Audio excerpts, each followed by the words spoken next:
একটি নোটিশ স্বামী বিবেকানন্দ স্কলারশিপের নতুন আপডেট বিকাশ ভবন থেকে এসেছে।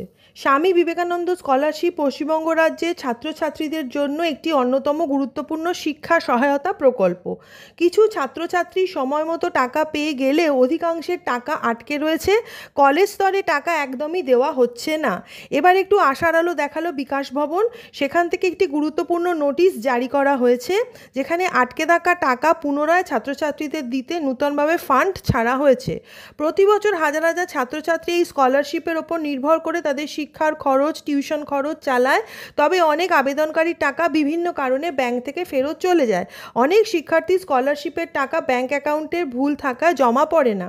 যেসব কারণে এই টাকা ফেরত যায় সেগুলি হলো: 1, ইনঅ্যাক্টিভ অ্যাকাউন্ট, অর্থাৎ অ্যাকাউন্টটা চলে না। 2, মাইনার অ্যাকাউন্ট, যেটা এখনও মাইনার থেকে মেজর করা হয়নি।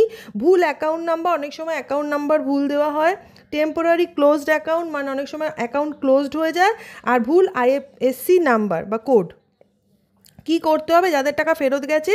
যেসব একাদশ ও দ্বাদশ শ্রেণী ছাত্রছাত্রীদের টাকা ব্যাংকে জমা হয়নি, তারা নিম্নলিখিত কাজগুলি অবশ্যই করবে। 1, প্রথমে সংশ্লিষ্ট ব্যাংকের সাথে যোগাযোগ করে অ্যাকাউন্ট সংশোধন বা অ্যাক্টিভ করতে হবে। অ্যাকাউন্ট নাম্বার ভুল থাকলে ঠিক করতে হবে, বা অ্যাকাউন্ট বন্ধ হয়ে গেলে তাকে অ্যাক্টিভ করতে হবে।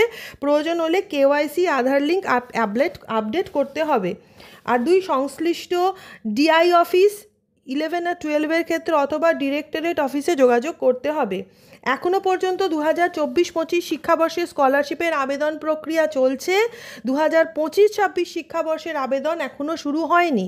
যারা এই শিক্ষাবর্ষে, অর্থাৎ মাধ্যমিক, উচ্চ মাধ্যমিক, যারা এবছর পাশ করেছো, তাদের অপেক্ষা করতে বলা হয়েছে। অনুমান করা হচ্ছে 2025 শিক্ষাবর্ষের অক্টোবর মাসের শুরুতেই নতুন আবেদন ফর্ম প্রকাশিত হবে।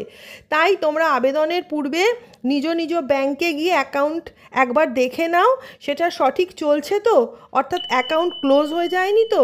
তারপর যথাযথ সময় আবেদন করো।